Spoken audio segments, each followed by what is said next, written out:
Hi friends, പുതിയൊരു വീഡിയോയിലേക്ക് എല്ലാവർക്കും സ്വാഗതം.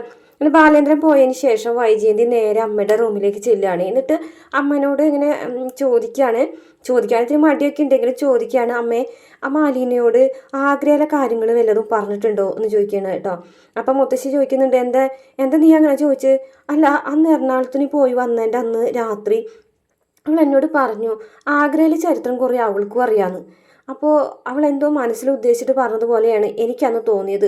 അമ്മ എന്തെങ്കിലും വിട്ടു പറഞ്ഞിട്ടുണ്ടോ എന്ന് ചോദിക്കാൻ കേട്ടോ. അപ്പം മുത്തശ്ശി പറഞ്ഞു, ആഗ്രയിൽ നീ ജോലി ചെയ്തു എന്നൊക്കെ ഞാൻ പറഞ്ഞിട്ടുണ്ട്, പക്ഷെ വേറൊന്നും ഞാനങ്ങനെ വിട്ടു പറഞ്ഞിട്ടില്ല എന്ന് പറയാൻ കേട്ടോ. അതിന് ശേഷം പിന്നീട് വൈജയന്തി നേരെ കമലനെ വിളിക്കാൻ കേട്ടോ. കമലനെ വിളിച്ചിട്ട് മനു അവിടെ തന്നെ നിൽക്കുന്നതിനെ കുറിച്ച് കുറ്റം പറയാൻ കേട്ടോ. നിങ്ങളുടെ വീട്ടിലെ വേലക്കാരി ആയിരുന്നെങ്കിൽ വേണ്ടൂല, ഇത് ഈ വീട്ടിലെ വേലക്കാരിക്ക് വേണ്ടിയിട്ടല്ല അവനങ്ങനെ അവളുടെ അടുത്ത് പോയിട്ട് നിൽക്കുന്നത്. ഇതിൽ എന്തോണ്ട്, ഞാനന്ന് പറഞ്ഞതല്ലേ അവൾ കയ്യും കാലും കാട്ടി മനുവിനെ വളച്ചെടുക്കുന്നു. അന്ന് കമലടുത്ത് അത് വിശ്വസിച്ചില്ലല്ലോ. ഇപ്പം എന്തായി, ഇപ്പം അവളുടെ അടുത്ത് തന്നെ ആയില്ലേ അവൻ എന്ന് പറഞ്ഞ് കുറ്റം പറയുകയാണേ. പിന്നീട് ഡോക്ടർ ശർമ്മ അലിനെ കാണാൻ വരുന്ന സമയത്ത് മനു പറയാണ് ഡോക്ടറോട്, എനിക്ക് ഹൃദയം നിറഞ്ഞ ഒരു നന്ദി പറയാനുണ്ട് ഇവളെ രക്ഷിച്ചതിനെന്ന് പറയാൻ കേട്ടോ.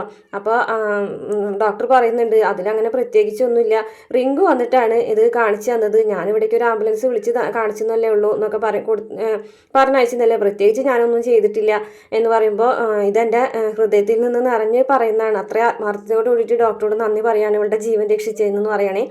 അങ്ങനെ അത് കഴിഞ്ഞതിന് ശേഷം നേരെ അലീനയുടെ അടുത്തുനിന്ന് വീട്ടിലേക്ക് പോകാണ് കേട്ടോ ബാലേന്ദ്രൻ വന്നതിന് ശേഷം. പിന്നെയാണ് ഹരീനെ ചെന്ന് തലിച്ചതയ്ക്കുന്നതൊക്കെ. ഇത്രയാണ് പ്രമോല് കാണിച്ചിട്ടുള്ളത്.